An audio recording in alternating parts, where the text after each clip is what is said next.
नमस्कार, बहुत स्वागत है आपका। मैं हूं आपके साथ ऋतु ज्ञानवानी। सबसे पहले बात रायपुर के करेंगे। ईडी की कार्रवाई पर सीएम भूपेश बघेल का बड़ा बयान सामने आया है। बीजेपी कुछ नहीं कर पा रही है तो ईडी को सामने कर रही है। ईडी जांच कर रही है तो मारपीट, जोर जबरदस्ती आखिर क्यों हो रही है? जबरदस्ती का बुलवाने की कोशिश कर रहे हैं, हमको बदनाम करने का षड्यंत्र कर रहे हैं।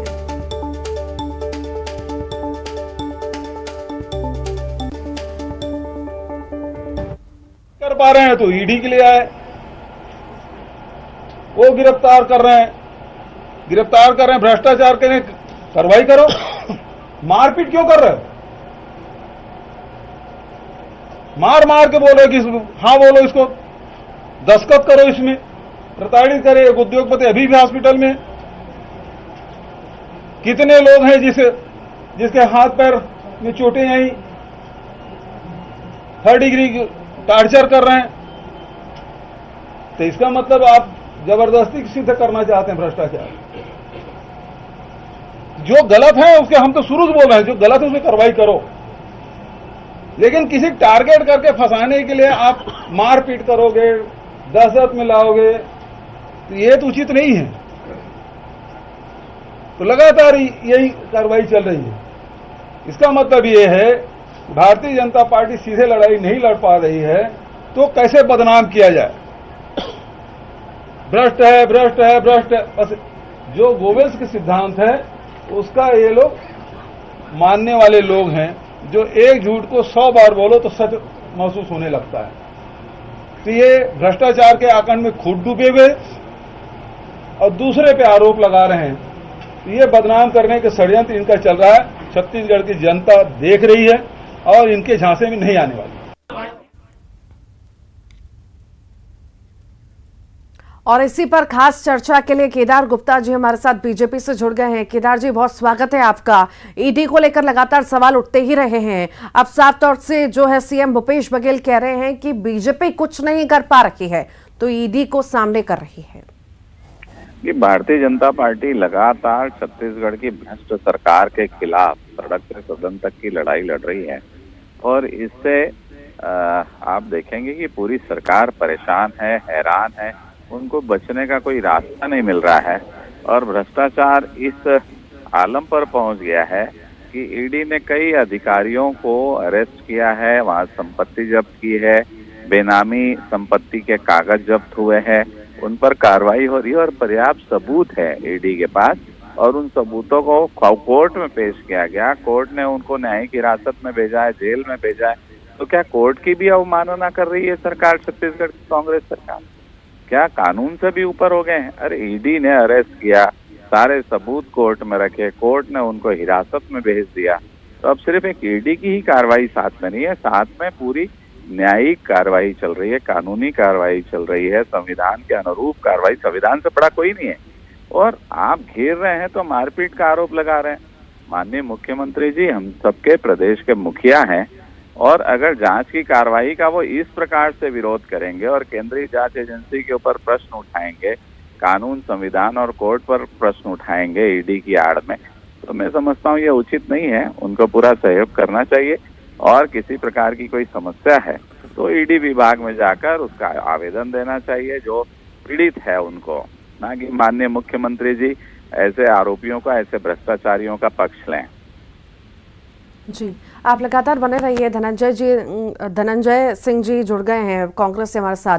धनंजय जी, बहुत स्वागत है आपका। ईडी की कार्रवाई हो रही है, कांग्रेस लगातार इस पर सवाल उठा रही है, पर बीजेपी का साफ तौर से कहना है कि क्या कोर्ट की अवमानना आप करेंगे? पर्याप्त सबूतों के साथ ईडी कार्रवाई कर रही है। देखिए तो जी, मुख्यमंत्री भूपेश बघेल जी ने पूर्व रमन सरकार के 36,000 करोड़ के नान घोटाला, चिटफंड घोटाला, रमन सिंह के पत्ता पे खुले पनामा पेपर्स घोटाला, इन सब की जांच के लिए ईडी को भी पत्र लिखा है, शिकायत दिया है। और उस शिकायत के आधार पर ईडी, चूंकि अभी नरेंद्र मोदी जी केंद्र प्रधानमंत्री है और रमन सिंह उसके करीबी है, इसलिए ईडी रमन सिंह जी के पास जांच नहीं कर रही है। और मान लो ईडी जांच करना शुरू करती है, ईडी के रमन सिंह के खिलाफ जो शिकायत दर्ज हुई है और वहां भी अगर रमन सिंह जी के धर्मपत्नी जी को या उनके पुत्र को या उनके अन्य किसी परिवार के सदस्य को डराएगी, धमकाएगी, उनसे मारपीट करेगी या उनको प्रताड़ित करेगी ना, तब भी हम उसका विरोध करेंगे, क्योंकि हमने उसके भ्रष्टाचार के शिकायत की है। ईडी को भ्रष्टाचार की जांच करनी है, किसी को डराना नहीं है, धमकाना नहीं है, किसी को मारना पीटना नहीं है, किसी दबावपूर्ण कार्रवाई नहीं करना है, द्वेषपूर्ण कार्रवाई नहीं करना है, और वही काम ईडी कर रही है। तो भूपेश बघेल जी का स्पष्ट कहना है, जिस प्रकार से अग्रवाल समाज के कार्यक्रम में शिकायत मिली थी कि जो अग्रवाल के समाज के उद्योगपति हैं, व्यापारी हैं, उनका ईडी ने छापा मारा, ईडी ने छापा मारा, उनके बुजुर्गों को डराया धमकाया, उनके बच्चों को प्रताड़ित किया, बेटियों को धमकाया। सीधा सीधा बात है भाई, आप ईडी हैं, आपका काम भ्रष्टाचार पकड़ना, किसी को मारना पीटना धमकाना नहीं है। हमारा तो स्पष्ट मानना है, भ्रष्टाचार के आरोप है, उसकी जांच करिए। हम तो स्पष्ट करें ना, रमन सिंह के खिलाफ शिकायत जांच हुई है, उसमें भी अगर रमन सिंह के परिवार को अगर ईडी प्रताड़ित करेगी ना, हम भी तब भी विरोध करेंगे। हम भ्रष्टाचार के खिलाफ हैं, पर गैर तरीके से किसी प्रकार कार्रवाई के पक्षधर नहीं है हम। जी केदार जी, दबावपूर्ण कार्रवाई, क्योंकि ये कार्रवाई जिस तरह से हो रही है, मारपीट हो रही है, जबरदस्ती करने की कोशिश की जा रही है कबूल करवाने के लिए, दबाव माने यहाँ पर के साथ ये घटना हो रही है, वो शिकायत करे और शिकायत करके उसकी जांच की मांग करे। और राजनीतिक रूप से अगर कोई बयान आता है तो आप समझ रहे हैं कि दबाव कितना ज्यादा है इनके ऊपर राजनीतिक रूप से। भाई किसी को मारा है, पीटा है, कोर्ट में उपस्थित होते हैं, न्यायालय में जाते हैं, न्यायालय उनको रिमांड देता है, बेल देता है, या फिर पूछताछ के लिए उनके हवाले करता है डिपार्टमेंट के। तो आखिर में उस समय कोर्ट में वो बात क्यों नहीं करते न्यायाधीश के सामने? माननीय मुख्यमंत्री जी के पास ही फोन करके शिकायत करते हैं क्या? या माननीय मुख्यमंत्री जी को ये सब मालूम है? आखिर क्या संबंध है, किस हिसाब से बोल रहे हैं? मैं तो कानूनी बात करूंगा क्योंकि विषय कानून का है। भाई आखिर उनको बारंबार कोर्ट में तो उपस्थित किया जाता है, 4 दिन की रिमांड मिलती, 4 दिन बाद फिर उपस्थित होते हैं, फिर 6 दिन की होती है, फिर उपस्थित होते हैं। उस समय माननीय न्यायालय के सामने ये विषय क्यों नहीं रखते? और माननीय भूपेश बघेल जी बारंबार उस बात को क्यों उठाते हैं? आखिर कारण क्या है? तो निश्चित रूप से भारतीय जनता पार्टी का ये कहना है कि सरकार पूरी तरह से भ्रष्टाचार में आलिप्त है, और जो भ्रष्ट अधिकारी हैं उनके खिलाफ ना खड़ा होते हुए, उनकी जांच में सहयोग ना देते हुए उनके बचाव का रुख करते हैं। ऐसे में छत्तीसगढ़ का भला कैसे हो सकता है? छत्तीसगढ़ की करोड़ों रुपए की धनराशि अधिकारियों के द्वारा भ्रष्टाचार की भेंट चढ़ गई, और उसमें इस प्रकार की बात होती है तो निश्चित रूप से मन दुखी होता है। हम सब ये मानते हैं कि कांग्रेस पूर्ण बहुमत से सरकार में है, 23 तक के उनका कार्यकाल है, रहे, पर छत्तीसगढ़ महतारी की धन संपदा को लूटने से तो बचाएं, और जो बचा रहा है कम से कम जांच में उनका सहयोग करे। ये बारंबार इस प्रकार की बातें आने से एक मन में शंका तो छत्तीसगढ़ वासियों के है कि आखिर भ्रष्ट लोगों को बचाने में सरकार क्यों लगी है। धनंजय जी, आपको नहीं लगता कि वाकई कार्रवाई में सहयोग करना चाहिए? जैसी कार्रवाई चल रही है चलने देना चाहिए, और अगर किसी को परेशानी होती है तो उस पर आवाज उठाई जाए? निश्चित तौर पर हम तो कह रहे हैं ना भाई, जो अग्रवाल समाज के कार्यक्रम में अग्रसेन महाराज जी की जयंती भूपेश बघेल जी गए थे, वहाँ अग्रसेन समाज के उद्योगपति व्यापारियों ने सार्वजनिक तौर पर शिकायत की थी। तो भूपेश बघेल जी तो मुखिया है, सबके रक्षा करना। हम तो कह रहे ना, रमन सिंह के खिलाफ भी 36,000 करोड़ के नान घोटाला, गरीबों के चावल चोरी के घोटाले की जांच होनी है, चिट फंड कंपनी की जांच होनी है। हम सब तो ईडी को लिखा है, हम उसके बावजूद कर रहे हैं। अगर ईडी आएगी और रमन सिंह जी को प्रताड़ित करेंगे, उनकी धर्मपत्नी जी को प्रताड़ित करेंगे, उनके पुत्र को प्रताड़ित करेंगे, उनके जो सहयोगी है या उनके जो करीबी है उनको प्रताड़ित करेंगे, तब भी हम आवाज उठाएंगे। उनके भ्रष्टाचार के खिलाफ आपको जांच करना है, उनको प्रताड़ित नहीं करना है करके। हम तो एक नागरिक के प्रति जिम्मेदार ठहरे हुए हैं। और छत्तीसगढ़ महतारी के जो खजाने को 15 साल तक रमन भाजपा की सरकार ने लूटने का काम किया था, जो संघियों पे निछावर किया था, जो 36,000 करोड़ के गरीबों के चावल चोरी होने का काम हुआ था, नान घोटाला हुआ था, रमन सिंह के दमाने टीपीएस अस्पताल को जो भ्रष्टाचार के चलते गिरवी रख दिया था, जो अभिषेक सिंह उसके नाम से पनामा पेपर हुआ, खुल गया, खाता खुल गया था ना, भ्रष्टाचार रमन सरकार में हुआ था कि देश के बैंक कम पड़ गए थे, पैसा रखने के लिए पनामा में खाता खोलना पड़ा था। ईडी जांच करे ना, क्यों जांच नहीं करती? लेकिन रमन सिंह को प्रताड़ित नहीं करना है, उनको वीणा सिंह जी को प्रताड़ित नहीं करना है, अभिषेक सिंह जी को प्रताड़ित नहीं करना है। ठीक, बहुत बहुत शुक्रिया धनंजय जी, केदार जी, आप दोनों का ही।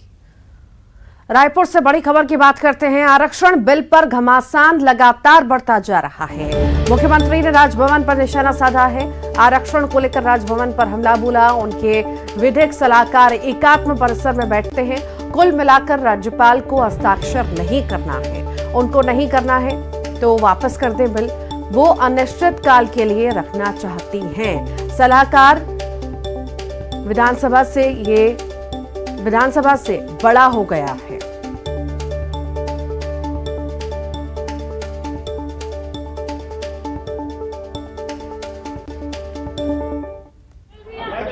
ये जो विधिक सलाहकार है वो कौन है? ये विधिक सलाहकार एक आध परसर में बैठते हैं और राज्यपाल जो है वो भारतीय जनता पार्टी के नेताओं के दबाव के चलते हस्ताक्षर नहीं कर रहे। 3.25 करोड़ जनता के हित को ध्यान में रखते हुए मैंने एक पत्र भिजवा, जवाब भी भिजवा दिया। अब उसमें पता चल रहा है उसमें फिर से मीन में एक निकालेंगे, फिर जवाब भेजा जाएगा, फिर मीन में एक निकालेंगे, फिर जवाब भेजा जाएगा। कुल मिला के राज्यपाल को हस्ताक्षर नहीं करना है तो वापस करें बिल। उनका अधिकार क्षेत्र में क्या है? उनके अधिकार क्षेत्र में बिल यदि उनको उचित नहीं लगता तो वापस करे सरकार को। दूसरा, राष्ट्रपति की भेजे। तीसरा, अनिश्चित काल तक रखे रहे। तो अनिश्चित काल तो रखना चाहती है लेकिन बहाना ढूंढ रही है, तो ये कतई उचित नहीं है। और ये सलाहकार जो है वो विधानसभा से बड़ा हो गया। मुंगेली से बड़ी खबर की बात कर लेते हैं। आरक्षण